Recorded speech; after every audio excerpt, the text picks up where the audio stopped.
Assalamualaikum warahmatullahi wabarakatuh. Waalaikumsalam warahmatullahi Waalaikumsalam wabarakatuh. warahmatullahi wabarakatuh. Selamat pagi anak-anak. Gimana kabarnya pada hari ini? Alhamdulillah baik Pak. Luar biasa. Saya tetap semangat ya untuk pelajaran hari ini. Semangat Pak, siap. Oke. Untuk pelajaran pertemuan hari ini yaitu membahas tentang saklar elektromekanik dan pengaman motor. Sebelum masuk ke pembelajaran, ada yang tahu apa dia itu saklar elektromekanik untuk pengaman motor? Belum Pak. Mas Tiri tahu? Belum, Pak. Oke, langsung aja ya dulu bahas. Nah, jadi pengaman itu apa aja sih yang ada di motor? Yang pertama itu ada kontaktor magnet. Nah, fungsi dari kontaktor magnet ini itu sebagai alat penghubung listrik yang bekerja atas dasar magnet yang dapat menghubungkan antara sumber arus dengan muatan. Ketika si inti koil pada kontaktornya diberi arus, itu si koil akan menjadi magnet dan menarik kontak sehingga arus menjadi ngalir. Terus juga ada cara kerja kontaktor. Nah, kontaktor ini cukup sederhana ya. Nah, kontaktor juga memiliki 3 fasa atau 1 fasa. Kerjanya hampir sama kayak relay, yaitu sama-sama bekerja dengan mengandalkan prinsip kerja elektromagnetik. Nah, jadi kontaktor magnet ini akan bekerja apabila si pumparan atau koilnya itu dialiri dengan energi listrik. Jadi ketika energi listrik mengalir, nah jadi nanti di lilitan gulungannya itu relay magnetik tersebut, maka secara otomatis saklar akan tertarik dan mengakibatkan katup yang menghasilkan magnet ini menjadi tertutup. Nah ini ya contoh gambaran kontak NC dan NO. Yang pertama ini switch tidak ada arus. Nah jadi kalau tidak ada arus itu kaki 3 sama kaki 4 atau kontak 4 itu jadinya NC karena dia tidak ada arus. Nah, kalau gambar kedua ini ketika dikasih arus, yang kaki kontak 1 kontak 2 ini berubah menjadi yang NC. Sebelum lanjut ada yang ingin ditanyakan? Paham ya? Bapak lanjut nih. Oke, lanjut. Nah, fungsi dari kontak-kontak itu untuk apa sih? Nah, jadi kontak-kontak pada kontaktor ini ada 2, yaitu kontak utama dan kontak bantu. Kontak utama itu terdiri dari kontak NO dan kontak bantu terdiri dari kontak NO dan NC. Nah, terus konstruksi dari kontak utama dengan kontak bantu, yang kontak utama mempunyai permukaan yang luas dan tebal. Kontak bantu luas, permukaannya kecil dan tipis.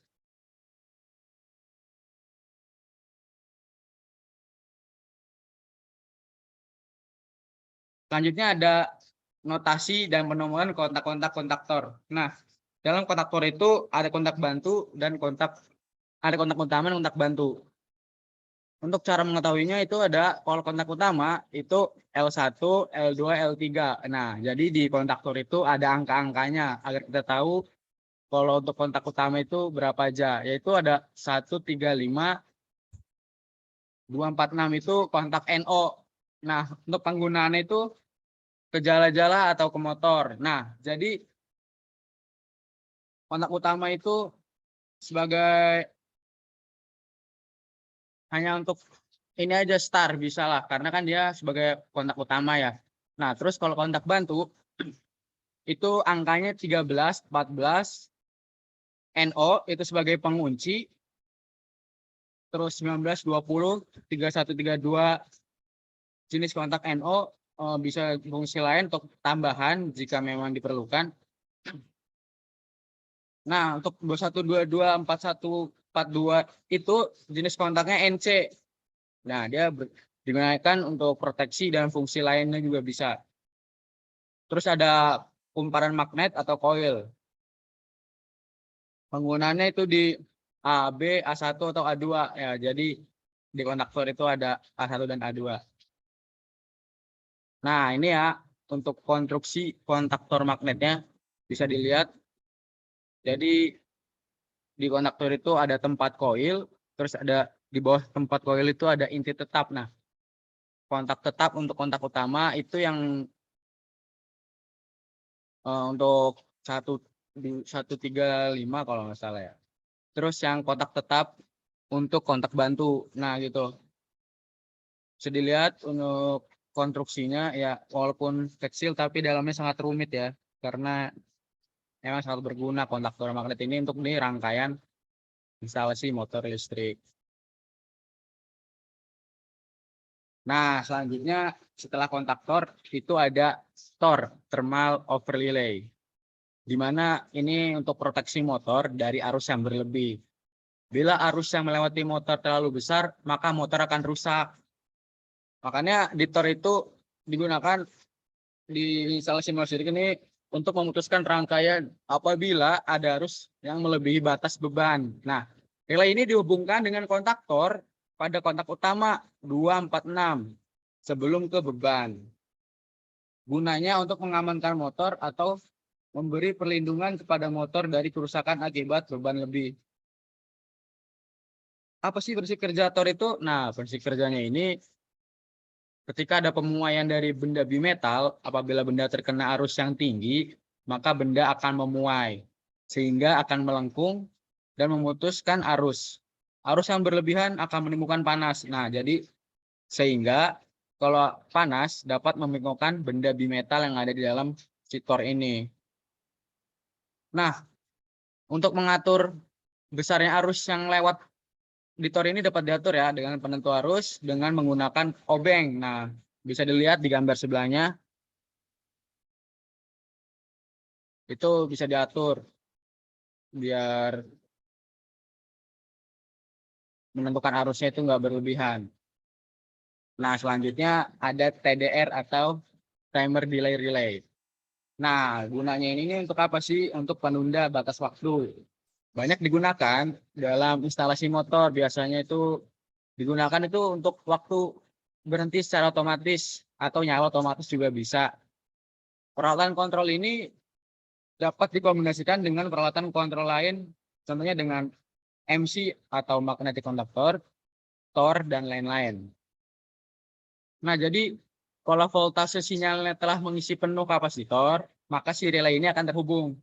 Terus kalau waktu tundanya diatur berdasarkan pengisian kapasitor, nah bagian input timernya biasanya itu dinyatakan sebagai kumparan dan bagian outputnya sebagai kontak NO atau NC. Nah, selanjutnya ini ada fungsi kaki dari TDR. TDR sendiri itu ada 8 buah kaki ya. Nah, diantaranya itu ada dua diantaranya itu merupakan kaki koil. Sebagai contohnya itu ada gambar samping ya. Nah, kaki 2 dan 7. Sedangkan kalau kaki yang lain ini berpasangan untuk NO dan NC. Kaki 1 akan NC dengan kaki 4. Nah, dan NO dengan kaki 3. Kalau kaki 8 ini akan NC dengan kaki 5 dan NO dengan kaki 6. Kaki tersebut akan berbeda ya, tergantung dari jenis nilai timernya. Kalau kita kan biasanya pakai yang Schneider ya. Mungkin nggak ribet lah karena emang digunakan untuk praktek-praktek sekolah. Nah, selanjutnya itu ada MCB atau miniature circuit breaker. Nah, bisa dilihat di gambar sebelahnya ini itu ada apa aja sih di dalam MCB itu? Di dalam MCB itu ada terminal masukan, tuas penghubung, tuas pendorong untuk mencet track on off. Terus juga kalau ada percikan itu dia bisa langsung turun. Nah, itu tuasnya. Terus ada pengunci mekanik, terus ada batang di metal, foilnya, terminal keluaran. Nah, jadi MCB ini adalah alat yang bekerja dengan cara semi otomatis.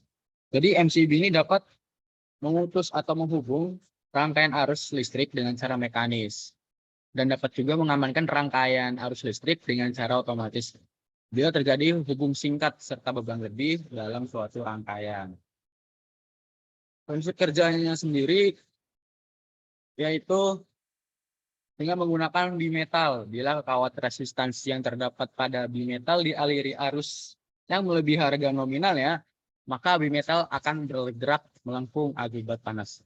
Gerakan atau lengkungan ini akan menolak bagian mekanis dari MCB yang akan menyebabkan tuas MCB terlepas atau off ya. Nah, MCB terdiri dari satu fase dan 3 fase yang masing-masing mempunyai ukuran arus yang berbeda-beda. Selanjutnya itu ada LCB atau Earth Leakage Circuit Breaker. Nah, proteksi ini pada installasi listrik dapat berupa proteksi untuk hubung singkat arus lebih, arus bocor ke tanah, dan proteksi dari berbagai gangguan yang pada umumnya digunakan LCB. LCB merupakan alat yang dapat menghubungkan dan memutuskan arus listrik secara otomatis atau semi otomatis. Alat ini juga dilengkapi dengan proteksi manusia dari voltase sentuh. Biasanya alat ini itu bekerja dengan mendeteksi apakah ada perbedaan arus yang mengalir pada kawat listrik. Prinsip kerjanya si LCB ini terdiri dari kumparan magnet dan saklar. Nah, saklarnya ini dikendalikan secara manual oleh magnet listrik. Apabila kedudukan saklar penghubung LCB ini tertutup, maka sumber voltase listrik akan mengalir ke bagian beban. Nah, jadi kumparan magnetlah yang akan membuka si rangkaian ini apabila ada arus listrik yang mengalir pada kumparan yang ini. Kumparan magnet LCB ini juga bisa disebut juga dengan Z. Nah, terus ada trafo yang keadaan normal tidak mendapat voltase. Apabila ada arus yang bocor atau berlebih, maka kumparan akan juga membuka rangkaian dengan dari saklar tangga. Ya, sampai sini ada yang ingin ditanyakan?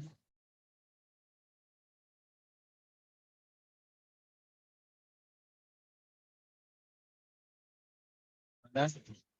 Apa langsung? Siapa aja yang nanya? Ya udah. Boleh Pak, boleh. Ya. Coba Reza, tadi kontaktor itu fungsinya untuk apa sih?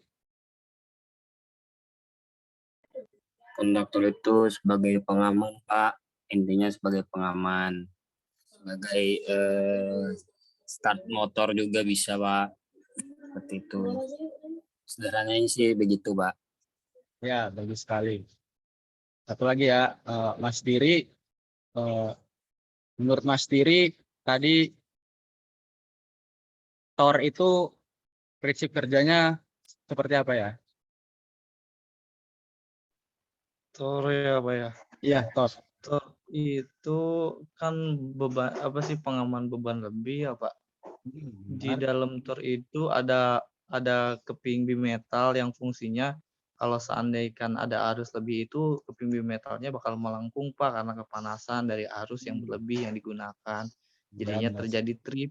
Kayaknya itu deh Pak tadi yang Bapak jelasin. Iya. Ya, bagus sekali sudah menjawab pertanyaan dari Bapak. Sebelum Bapak tutup, mungkin ada yang ingin menyimpulkan dari pembahasan pembelajaran pada hari ini. Silakan, siapa aja boleh. Nanti dapat nilai tambahan dari Bapak.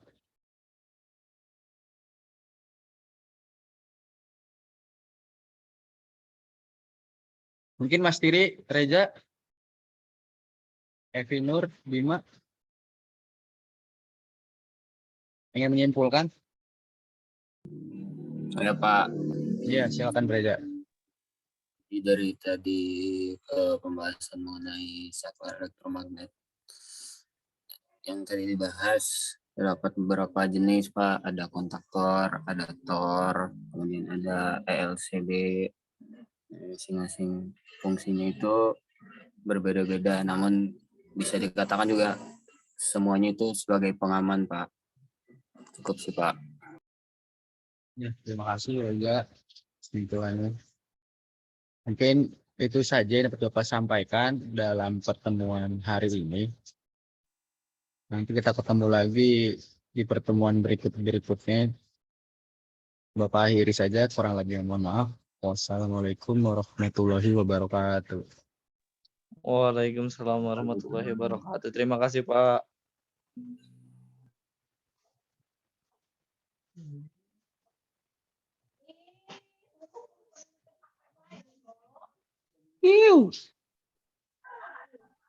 Recordnya stop boy. Oh iya.